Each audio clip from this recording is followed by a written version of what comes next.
Pangan merupakan kebutuhan dasar manusia yang harus dipenuhi setiap saat. Ketersediaan pangan yang terbatas dapat menciptakan ketidakstabilan ekonomi dan gejolak sosial.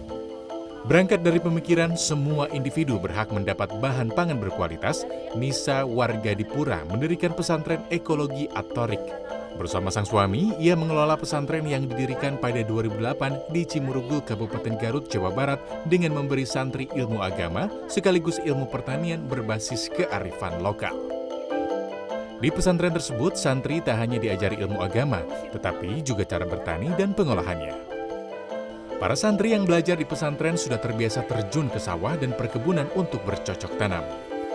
Mereka juga dibiasakan tidak mengusik hewan yang hidup di sekitar pesantren. Semua proses dijalankan secara tradisional untuk mempertahankan nilai alaminya.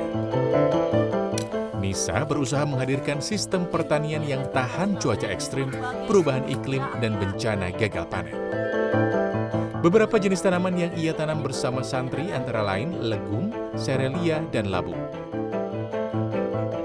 Ya, anak-anak santri seharusnya mendapatkan bukan hanya ilmu Al-Quran saja, tetapi dia juga harus mendapatkan ilmu untuk bertahan hidup. Nah, ilmu bertahan hidup inilah yang harus didapatkan juga secara menyeluruh oleh anak-anak santri. Maka di pesantren ini kami mengadakan satu buah ekosistem yang dimana anak-anak ini mendapatkan asupan otak ya dan asupan gizi juga iya gitu. Nisa mencoba menanamkan nilai keagamaan dan ekologi kepada santrinya dengan harapan dapat memenuhi kebutuhan hidup dengan mengandalkan alam. Para santri juga diajari cara menghasilkan uang dengan mengolah sayur, buah, dan aneka tanaman. Mereka belajar mulai pembibitan, pengolahan lahan, pemupukan, panen, hingga cara memasak hasil panen.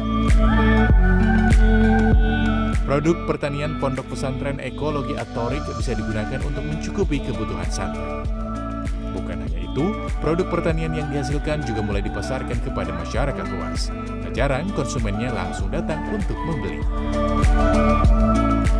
Kalau bahan pangan, ininya seringnya lidah buaya, terus kayak selai pisang, terus kayak bahan-bahan minuman kayak rosella, terus kayak sereh ya.